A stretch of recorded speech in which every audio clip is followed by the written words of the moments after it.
오늘 2절 말씀 보시면 미련한 자는 명철을 기뻐하지 아니하고 자기의 의사를 드러내기만 기뻐하느니라. 나의 생각, 나의 의견, 나의 마음, 그것을 드러낸다 혹은 자랑한다 할 수 있겠습니다. 나의 것을 자랑하는 사람은 어떤 사람일까요? 분명 내가 그래도 괜찮다, 내가 잘났다라고 생각하기에 자기 자신을 드러내겠죠. 내가 추하다, 내가 부족하다, 연약하다 생각하면 아마 자기 자신을 드러내려 하지 않을 것입니다. 그럼 이 미련한 자는 왜 자기 자신을 자꾸 드러내려고 하는가? 사실 우리의 인생이 참으로 지혜로운 삶이 되기 위해서 우리가 반드시 기억해야 할 것은 10절 말씀입니다.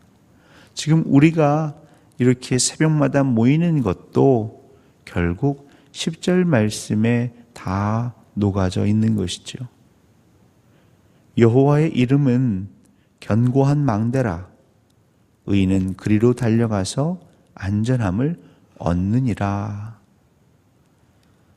지금 우리는 하나님, 만군의 주 여호와의 이름, 그 이름을 구하고 있습니다. 여호와 하나님이 계신 곳, 그곳에 진정한 사랑이 있고 희락이 있고 기쁨이 있고 화평이 있음을 저희는 분명히 믿습니다. 그런데 미련한 자들은 여호와의 이름, 그것이 견고한 망대라 생각하지 않습니다. 이 땅의 수많은 미련한 자들은 그럼 어떻게 살아가는가? 마치 부자들처럼 살아가지요. 부자의 재물은 그의 견고한 성이라 그가 높은 성벽같이 여기느니라. 재물, 그것이 나를 지켜주는 성벽이라 생각하는 것이죠. 그리고 어느 순간 자신이 생각하기에도 뿌듯해지는 것입니다. 스스로에게 칭찬할 수는 있겠죠. 참 수고했다. 성실하게 부지런하게 일했구나. 왜냐하면 눈에 보이고 손에 잡히는 것이 있습니다. 그런데 문제는 그러면서 스스로 그 성 안에, 그 성벽 안에 둘러 갇히게 되는 것입니다. 그래서일까요? 예수님은 부자가 천국에 들어가는 것이 몹시 어렵다. 낙타가 바늘기 들어가는 것보다 어렵다 하셨습니다. 여러분, 천국에 가려면 천국 가는 길에 안내를 받아야지요. 하나님 나라 가는 길에 지도를 받아야 합니다. 우리가 모르는 곳에 여행을 가면 항상 우리를 인도하는 그 가이드를 따라갑니다. 손짓, 그의 표정, 때로는 그의 목소리 하나하나 놓치지 않으려고 합니다. 여행 가면 간혹 한두 분씩 자, 몇 분 뒤에 어디서 모이세요.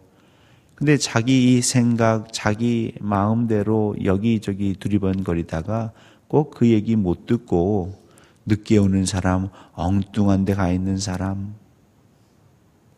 근데 세상을 보니까 수많은 사람들이 자기가 생각하는 재물이 각각 있죠.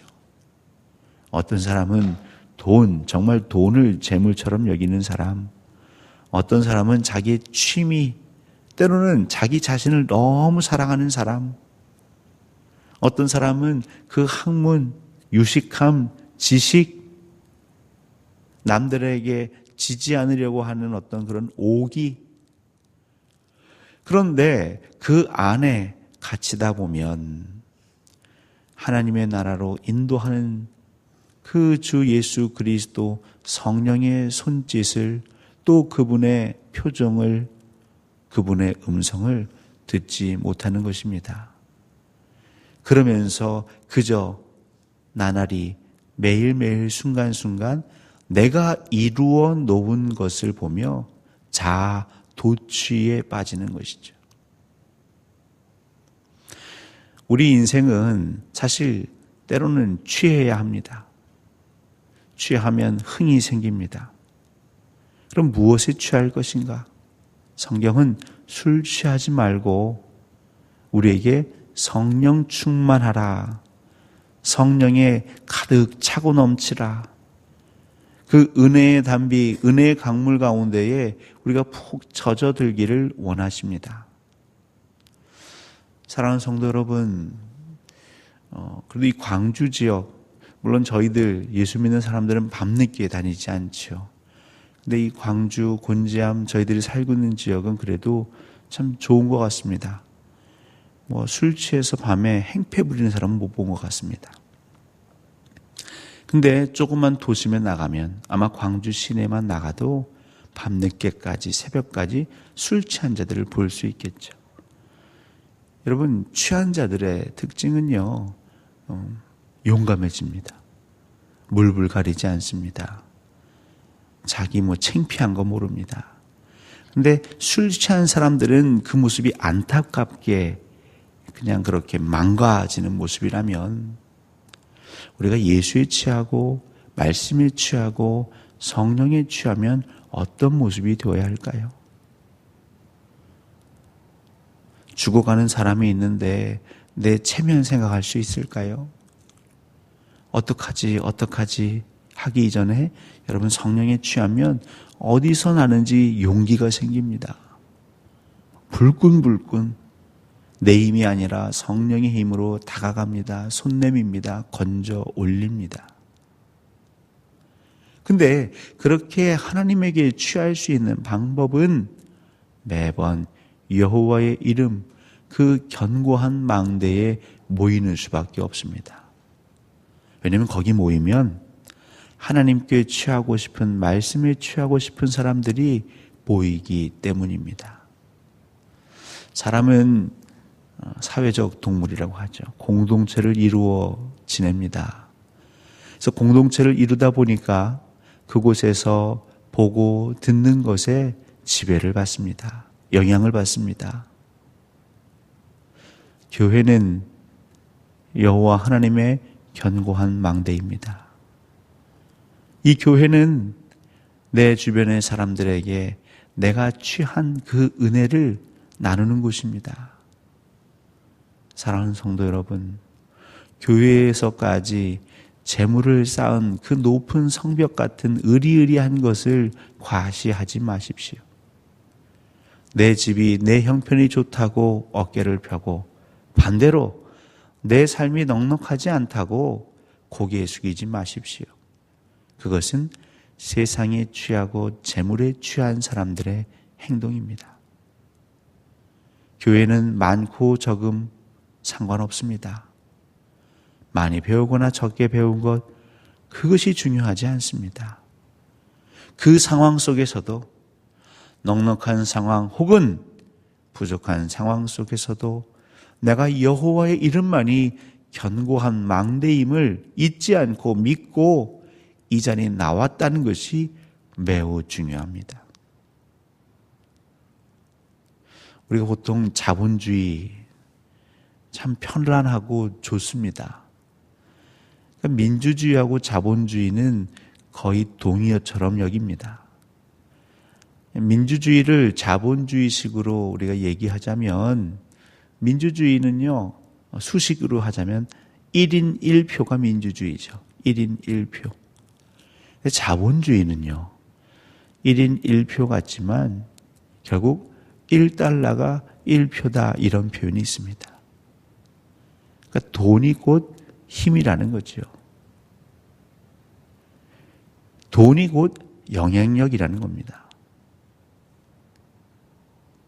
교회도 어느새 조금씩 변하고 있습니다. 우리 한 사람 한 사람이 하나님의 형상이요 형제 자매인데, 어느새 언제부턴가 1달러가 1표인 것처럼 돈이, 명예가, 아니면 내가 쥐고 있는 무언가가 영향력이 되어가고 있습니다. 사랑하는 성도 여러분, 이곳이 정말 여호와의 이름, 하나님의 그 말씀만을 늘 바라는 견고한 망대라 생각하시면 저 밖 세상에서 살아왔던, 내가 익숙하게 지내왔던, 내가 쌓아왔던 그 세상 것들, 내 경력, 재물, 그걸 보며 스스로 만족해하며 자아도취했던 그 모습, 이곳에선 다 씻어버리시기 바랍니다. 그것이 여러분을 자유케 못할 것입니다. 그것이 우리 공동체를 성결하게 거룩하게 하는 데에 장애가 될 것입니다. 사람의 마음의 교만은 멸망의 선봉이요 겸손은 존귀의 길잡이니라.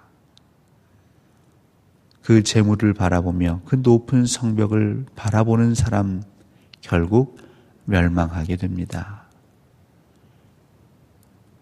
그 교만하며 우리가 쌓아 올린 것에 취해 있는 공동체도 멸망하게 됩니다. 중세시대 그 하늘을 찌를 듯한 높이 솟아오른 교회의 첨탑들, 많은 사제들은, 신부들은 그것을 보며 뿌듯해했습니다. 그러면서 중세의 암흑기는 시작이 된 것입니다. 우리 교인들, 또 목회자들, 우리 교회가 몇 명 교회입니다. 우리 교회가 참 큰 교회입니다.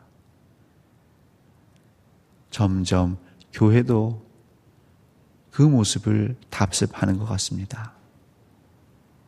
하나님은 많고 적음 그것으로 판결하지 않으십니다. 평가하지 않으십니다. 여러분, 여호와의 이름, 그 거룩하신 이름, 그 이름만을 늘 마음에 새기시고 그 거룩한 열망으로 우리가 모이기 시작하면 이 안에서 하나님의 영이 우리를 취하게 하실 것입니다. 오늘 하루도 성령에 취하십시오. 말씀에 취하십시오. 기도와 찬양 가운데 취하십시오. 그리고 하나님이 주시는 담대함과 용기로 이 세상에서 예수 그리스도의 제자로, 그의 친구로, 하나님의 자녀로 부끄럽지 않게 넉넉하게 사시기를 우리 주 예수 그리스도의 이름으로 간절히 축원합니다.